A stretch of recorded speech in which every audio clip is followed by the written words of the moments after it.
Hey guys, it's your boy Rich from Team Relinquish at ARG Hartford, and we got Team Wolfpack's own Jarret Zimmerman. What's up, guys? Who just top 8 the new format with Trickstars. Trickstar. Alright, then go ahead, Jarret, tell a little bit about yourself and your tournament experience. It was pretty interesting, the new format. I played a lot of different decks. The best deck of the format, Goki, I think, after the tournament. I got eliminated to Altergeist in top 8. I played against 2 Altergeists, 1 Trickstar mirror match. My one loss in Swiss was to actually ABC in round 3. It was very early. It was pretty fluky to an understanding, but just they're big monsters, and Buster Dragon, it's still a threat. I played against 2 Spirals as well. Spiral was like the less of the link spam decks. I put Spiral and Goki, and it's very similar, except you have just Goki, you can just do more plays and extend more. Spiral fizzles to 1 hand trap. Goki usually needs 2 hand traps to push through. And then I played against 2 Altergeists as well in Swiss. And then onto the profile. Right then, you see your main deck. So for the monsters, it's pretty standard, I would say. I was all about ratios building the deck. I wanted 16 monsters, 12 spells, and 12 traps. The problem I had with Trickstar, you want the most consistent build as possible. So I feel like just the way I built this deck, it made sure I opened the best possible hand. So you want to see a combination of usually like this monster, a hand trap, a spell, and a trap. And like you always want to see some sort of variation of that. So the 3 Candinas, 3 Licorice, and the 1 Lily Bell, all standard. 3 Ash Blossom. This card, it just got even better, this format, because it was very bad against Pendulum Magician, but like, this card is just insane against everything right now, especially against like Spiral, like getting like the double Helix off. I know that was a big play I had during the Swiss rounds. Unfortunately, you didn't see too much Spirals in Top Cut. It was mostly just the Gokis, which, like I said, the Goki is definitely better. And with Brandish coming out, Goki's just getting even more insane. However, Trickstar, it's still not the best deck of the format, but it can always just adapt to the format, which is why I love to play Trickstar.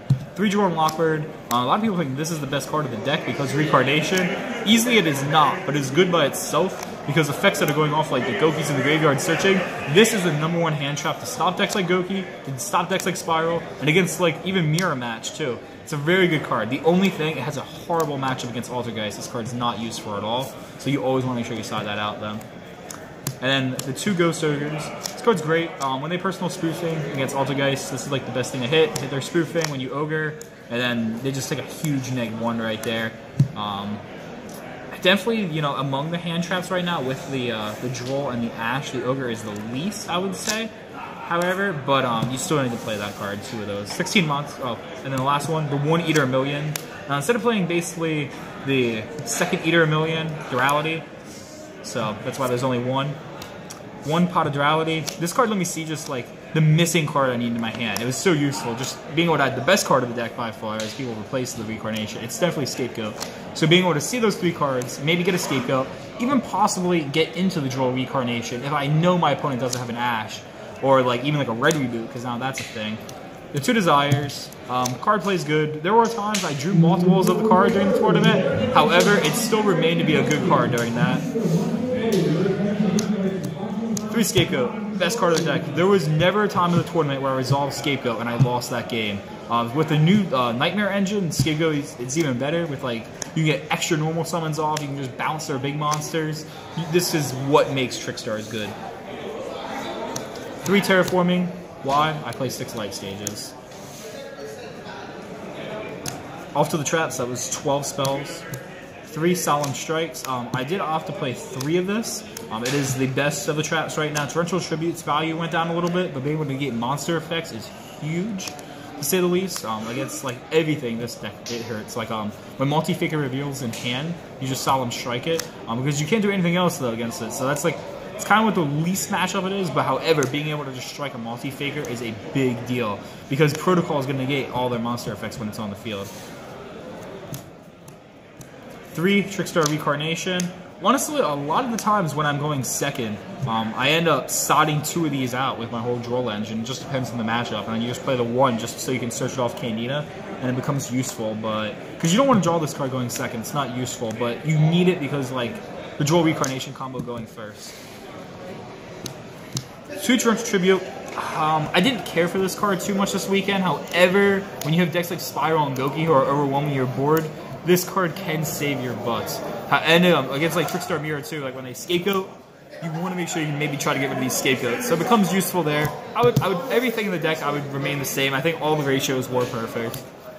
2 Infinite Impermanence. I love this card because essentially now you play 10 hand traps, which makes this even better. Because you play the 2 Ogres, you play 3 Ash, 3 Droll, 2 Infinite Impermanence, total 10. So you're almost guaranteeing yourself going second that you're going to open up a hand trap in those 5 cards with the ratios. So this was very good. Even against like Altergeist, you want to hit their the one that sets a trap card face down. Against like Spirals, their Double Helix you can hit. Against Goki, you want to hit their Isold. Even Trickstar, if they don't have the Licorice, and you do have to decide this out against Trickstar, but if you hit the Canita and they don't have the Licorice in hand, that can be game-changing easily. And one of my favorite cards always, I just top 8 at Philly Regional about 2 weeks ago as well, but the Heavy Storm Duster, I love this card. People are so scared of this Trickstar Reincarnation. They end up setting their spell cards face down, like they're set like a Pot of Desires or like a Terraforming, something like that, and it's just Heavy Storm Duster. You give it to 2 of their spells, their whole combo of their deck is just, it's done. So, it's just the fear of Reincarnation makes Heavy Storm Duster a great card. Have you ever activated that card and you hit Awakening of the Dragon or no? Awakening of the Dragon is not being played in the new format. It was just being played because Draco, in my opinion. So I don't think Awakening the Dragon is a serious card. I didn't see any of the builds in the top 16 on the ARG play Awakening the Dragon. It's not good at all. And even if they do summon Waking, the Dragon, the Reptar, you can always, usually in a position where you're high in life points that turn, where it went off, and you just Lily Bow, just keep poking over them, and you try to like Reincarnation, bring it back. But I don't think it's a threat anymore, Waking the Dragon. Offer the extra deck, Nightmare Unicorn, Nightmare Goblin, being able to summon Canina, search Canina, summon Canina again, search, crazy, Nightmare Goblin. This card's actually more useful than what I thought. When you hit big monsters that are special summon on their side of the field, this thing just pop off stuff, and then also like you want to like ditch like Trickstar Reincarnation, and you can do even more link spam plays, which makes this card just phenomenal. Which then like there was a situation today, just in top 16, I played against Paleos actually, where you were able to destroy a special summon. He was playing the Artifact Engine, and then I was able to ditch this, get this card out, banish this, and then get a Trickstar, make Nightmare Unicorn, return his Duke Fog, and like all his resources were done. And of course, he does have back row, Heavy Storm Duster. So this card's great. Phoenix, it's outstanding as well. Being able to draw them when they're linked, because of course you go Link Spider, and that's how you co-link these bad boys together. I never made Borload all day. You have to play Borload for the fear of Borload Dragon, though. If they have Borload Dragon, you have to Borload. This card's not as good as what it was last format, I feel like. 2 Link Spider, being able to Radiant Link Spider, and then with like Canina Licorice, GG. That's too good. So much damage. 1 Link Karibo. This is good because considering like sometimes you have to get rid of your monsters with like extra deck, and then like if you just run out of Goat Tokens, you can trip off your Goat Token and get like a Link Karibo. It just acts like if you miss your Link Spiders. Everybody's cutting this from their deck. I don't know why with the Trickstar engine. It's phenomenal. Do this, draw 1. You can even use like Nightmare Monsters, 2 a combination of I did. So I had some crazy draws from this, being able to co-link, just make like a Link Spider, make a Phoenix, discard a Reincarnation. These are great cards, and they just be able to wipe your opponent's board. 1 Radiant, that's all GOAT. And I did play Cherries. So a Sisold against Goki, against Spiral, Double Helix, and I did play ABC Buster Dragon. After the tournament, though, the only change I would make, even though I did lose the ABCs, I don't consider that a real deck list format with Ancient Fairy being gone. I would take out the ABC Buster Dragon, I would play the Chimera Tech card, so I would side deck Cyber Dragon, because I think that's good against Gokis. We're going to try that out. I need to do more testing against it. I feel like I'm not prepared as much against the Goki matchup as I wish I could be. And for the only Exceed, the Phantom Knight, 2 Licorices, destroy a card, usually Light Stage. It's very situational. Did not go into it at all during the tournament. Off to the side deck. 3 evenly matched. This card just got better with the new format. Pendulum was the only reason why this card wasn't good. And I think the best decks of this format will be the decks that are good going second, which is, I think, going second Spiral. That is definitely a serious contender deck. I mean, for the top decks right now, you have Goki, you have Spiral, you have Trickstar, and you have Altergeist. Those 4. Those are the only tier 1 decks. And I can't say anything else. Like, those are the decks. And evenly affects all those decks. When like Goki goes off on the whole board, if you can evenly match them, if they don't have a Tri-Gate, it's 50-50 if they have a Tri-Gate. It really does depend, but yeah, evenly, it put in a lot of work today, just being able to say battle phase, and you just see your opponent's sweat, it's just rolling off their face when you can say that. It's like end battle phase.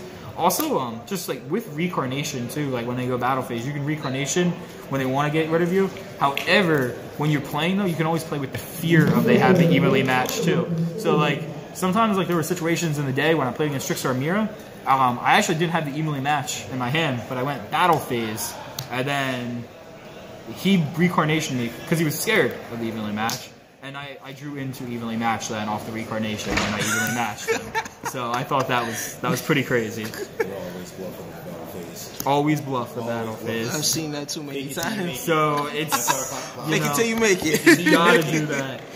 3 red reboots. I feel 50-50 on this card. It's phenomenal against Altergeist. I will never side this card in against Trickstar again. I played it. I paid half my life. I lost that game because I paid half my life. I had significant board advantage, but the life point damage I was not like able to overtake. There's just other cards in my side deck that are just main deck that are just better than the red reboot in the Trickstar Mirror match. I mean, yeah, it can stop the draw and walk. However, you know, I play 2 Call by the Graves. This card was great. I really did like it. It's good against like Goki. It's even good against Spiral. Like when they target, like they go gear, you can get rid of like their the Spiral one that adds a card then from their hand and does all that stupid stuff. Against Trickstar Mira, it's good. Anything that plays a lot of hand traps. That was a good card. It got better with this format. And then 1 Twin Twister. Basically, because I only played 1, I want to play 4 Heavy Storm Dusters. I absolutely love this card. Besides Scapegoat, I think this is probably the second best card of the deck, Heavy Storm Duster. However, because some matchups it's not as good, you can't main deck, but you want to bring them in game 2 and 3 if the matchup is accordingly to it. And then it depends if I'm going second. Usually the evenly matches are coming in, but like it's like just like Goki and like Spiral. I want to play the 3rd Impertinence. This card was great. It's definitely worth its price tag. A lot of people are saying it's not worth 70. It's a phenomenal card, and I would definitely think it's justifiable, the price tag. And then the 1 Ogre. This is against, once again, Goki Spiral. We're going second. Evenly matches. You bring in these. And then the 2 Cherries as well. So already 10 hand traps to the main deck. 12. And you're going up to 14 hand traps against that deck, going second. I feel very confident against like Goki and Spiral going second. You have the outs and the negation factor to them. If you call out Isolde, their plays are very lackluster from there. And the 1 card on my side deck I would cut, it would be the 1 Raigeki. It was never useful. I never side decked it in. Like I said, I did want to play that Cyber Dragon. I did want to test that. I don't know exactly what I would cut for it, but definitely the Raigeki, and I just have to play around with it. But yeah, top 8 at the ARG in Hartford, Connecticut. I will be at YCS Jersey. I will be at Nationals for Yu-Gi-Oh! And I'll be at the Nationals also for the ARG going forward. And this is Jarret. I'm with Team Wolfpack. I'd like to give a shout out, especially like over here to Sean, my teammate. We did a lot of practice on Dueling Book with the new format. So, you know, it was just a good understanding then as well. So thank you for everybody for the play testing, because this is the first event in the new format. You know, the format didn't even officially start yet. So there's a lot of play testing I had to do to understand the meta beforehand. So I felt very prepared going in, and I'd like to thank my teammates for that. Alright then, guys, that's your boy Rootz, and shout out to Team Wolfpack. Woo! Make sure you check them out, Jay, Radoff, and all the rest of the crew. Till next time, guys. Peace. Deuces.